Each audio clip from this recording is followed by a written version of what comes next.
Dramatically, not with anger or tears, just a quiet snapping, like a bridge cable giving way after years of strain. Fine. I'd be the stranger they wanted. Wednesday morning started like every other morning. My alarm went off at 5:30. I made coffee, checked my work emails, started thinking about what I'd need to accomplish that day.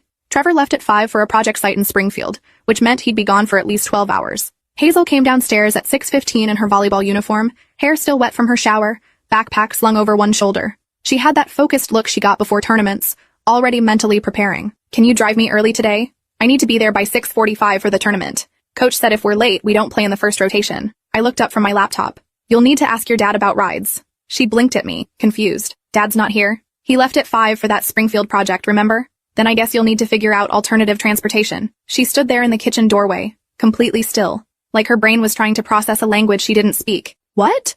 You're seriously not taking me? I'm just a stranger. Your dad's roommate, according to your mom. Strangers don't rearrange their schedules for other people's kids. Her face cycled through several emotions in rapid succession. Confusion, because this wasn't how I behaved. Realization, as she understood I'd seen the text. Anger, because how dare I bring that up. Panic, because the tournament started in half an hour. Are you kidding me right now? This is insane. Not even a little bit. Not kidding at all. For 3 years, I'd been her backup for absolutely everything. Every forgotten assignment that needed to be retrieved from school because she'd left it in her locker.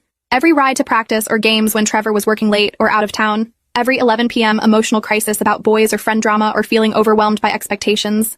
Every early morning emergency when plans changed and schedules shifted. I'd learned the schedules of all her teammates' parents so I knew who could carpool in a pinch. I'd become the team mom by default, bringing orange slices and water bottles and organizing the end-of-season parties.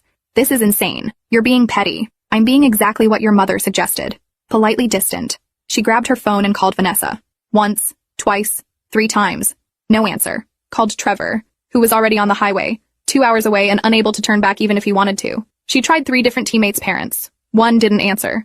2 couldn't help on such short notice. Apologized profusely. Asked if everything was okay at home. She ended up missing the entire tournament. Her team lost without their starting setter. Her coach called Trevor during his lunch break, disappointed and concerned, asking what had happened to our family's usual reliability. Hazel spent the day in her room, crying and rage texting her mother about how I'd ruined everything, how I was a horrible person, how she'd been right all along about me. I felt terrible listening to her cry, but I also felt something else underneath the guilt. Relief, maybe. Or the grim satisfaction of finally letting them experience the natural consequences of their choices. Owen's science fair project was due Friday morning, first period. For 2 solid weeks, his half-constructed volcano had been sitting on our dining room table, gathering dust and judgment. Typically, I would have helped him every single evening, reminded him gently about the timeline, made sure he had all the supplies he needed, asked him questions about his hypothesis, taken him to the craft store when